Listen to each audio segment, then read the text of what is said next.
Audio Jungle. Audio Jungle.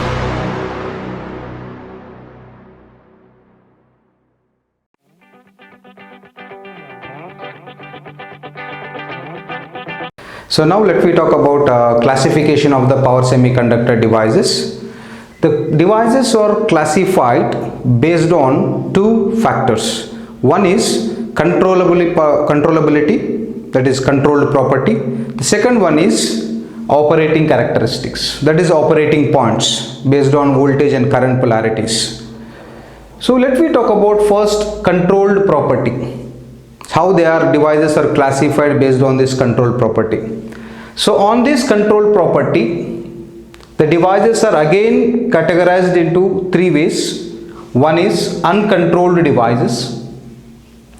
Example, diode. So what is meant by uncontrolled? Uncontrolled means the device does not require control signal for its operation. That is both on and off. How device goes to on and off now without any control signal? The device can be on and off based on circuit conditions in which it connects. That is uncontrolled. There is no controlled signal on its operation. The example under this category, diode. The second category is semi-controlled devices. Semi-controlled means the partially it can be controlled, half controlled. That is the turn-on process in which turn-on process can be controlled by the control signal but not off with control signal. How it comes to off? The turn off of the semi-controlled device depends on the circuit conditions in which it connects again. The examples are SCR and track. Now coming to the third category of the semiconductor devices based on the control property is fully controlled devices. Fully controlled means both the operations, turn on and turn off of the device can be determined by the control signal. On and off can be determined by the control signal. That is fully controlled devices. So they have controlled characteristics. The examples under this category are BJT, MOSFET, IGBT and ZTO.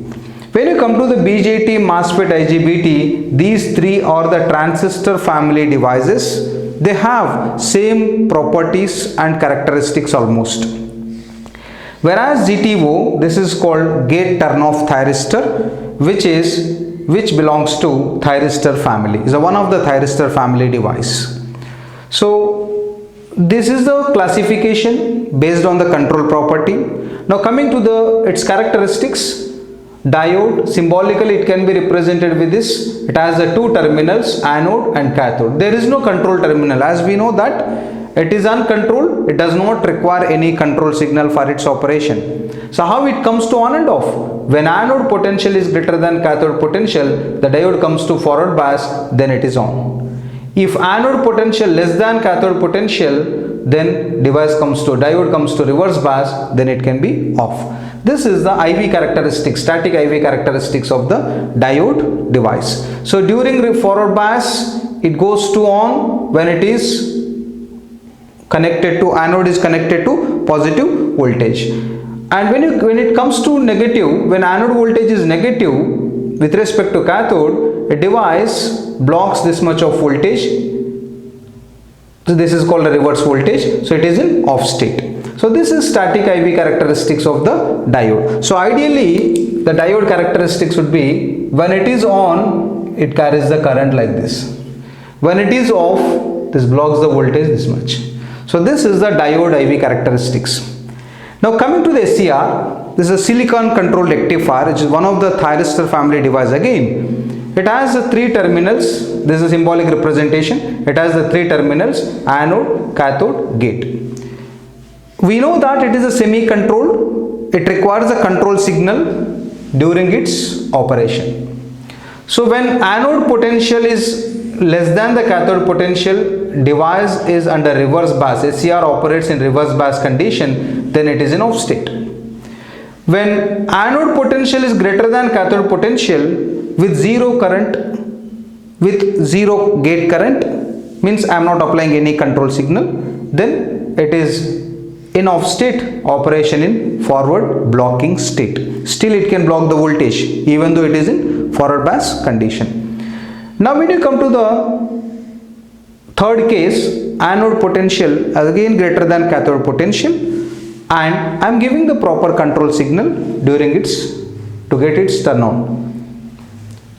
Then device comes to conduction state. That region is called as forward conducting region. Then it is in on state. So SCR has three operating points. One is in reverse bias, it blocks the voltage. In forward bias, again blocks the voltage with zero gate current. Third case, it conducts with a positive gate current, and on state it carries the current. So this is the static IV characteristics of SCR device. So when you observe this, during reverse bias it blocks this much of voltage, and again during forward bias the SCR blocks again this much of voltage with zero gate current. I am not applying any gate current. If you apply the gate current, device SCR carries this much of current in forward direction, right? So it blocks the two voltages, allows the current in one direction. Fine. This is the IV characteristics and operating points of the SCR device. Now coming to the track, this is also again semi-controlled device category, which is basically what is meant by track. It is a triode and used in only AC applications. So that is MT1, MT2 gate, main terminal 1, main terminal 2 and gate. It has the three terminals, but it is exclusively used in AC applications. So that is why it is called as track. Triode plus AC applications called track. So now again, if MT1 is positive with respect to MT2 with zero gate current, the device track blocks this much of forward voltage. If you give the gate current at the gate terminal, device comes to on state. Track allows this much of forward current. Fine. When MT1 is less than MT2, means MT2 is positive with respect to MT1, track in reverse bias, and with zero gate current again it blocks this much of voltage, negative voltage. If you give the gate signal at the gate terminal of track, then it allows the current in negative direction. So it allows the both current positive and negative and blocks both the voltages positive and negative. When you come to the electrical equivalent of track, it is electrically equivalent to back-to-back connection of two SCRs, back-to-back or anti-parallel connection of two SCRs. This is the track. Now coming to the third category of the device, that is fully controlled devices. When you come to the fully controlled device, the first is a BJT. What is meant by BJT? It is a bipolar junctional transistor, right? So when you come to the BJT, it has again basically two types, N-type NPN transistor and PNP transistor. But in practical applications, in power electronic applications, NPN transistor is more utilized because due to the majority carriers with electrons. N channel means majority carriers or electrons. Due to high mobility of electrons, NPN transistor is more popular in power electronic applications. And when you come to its operational characteristics, in this it has the three terminals: base, collector and emitter, right? So in this, collector current IC is the output current, base current is the input current. Base is the control terminal here. The load circuit can be connected across collector and emitter. If you give the base signal, then BJT comes to on state.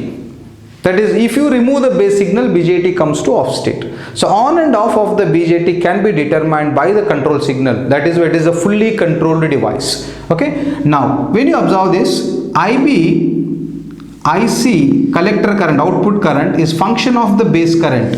So that is why BJT is also called current controlled device. Very important thing is BJT is a current controlled device because output current IC depends on input current IB. So this is operational characteristics. And basically BJT operates in three regions. One is cutoff region where base current is 0. It blocks the entire voltage. When it operates in the forward block in the cutoff region, BJT blocks this much of voltage, VCC, load voltage, right? And when base signal IB current greater than or equal to base saturation current, is a high base current, then BJT comes to on state.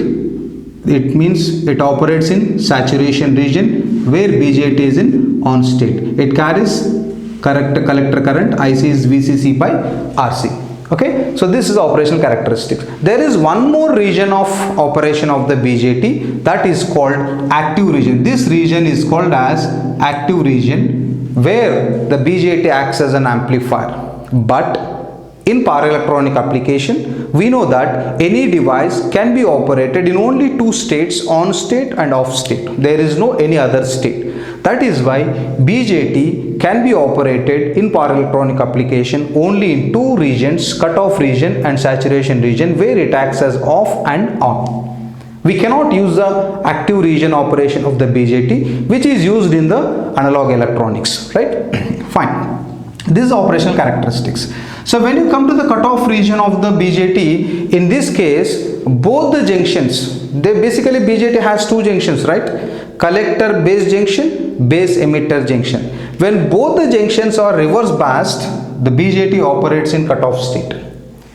When both the junctions, collector base and base emitter junction, both are in forward bias, then BJT operates in saturation region. So these two are very important. When BJT turn on and conducting, or when BJT operates in the saturation region, both the junctions, collector base and base emitter, are in forward bias.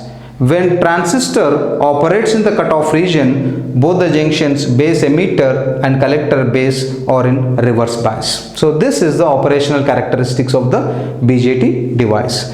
Now coming to the another transistor family device, which is again fully controlled, called MOSFET. MOSFET means metal oxide semiconductor field effect transistor. It is basically two technologies, MOS technology and FET technology. So in which basically MOSFETs are two types. One is a depletion MOSFET, second one is an enhancement MOSFET.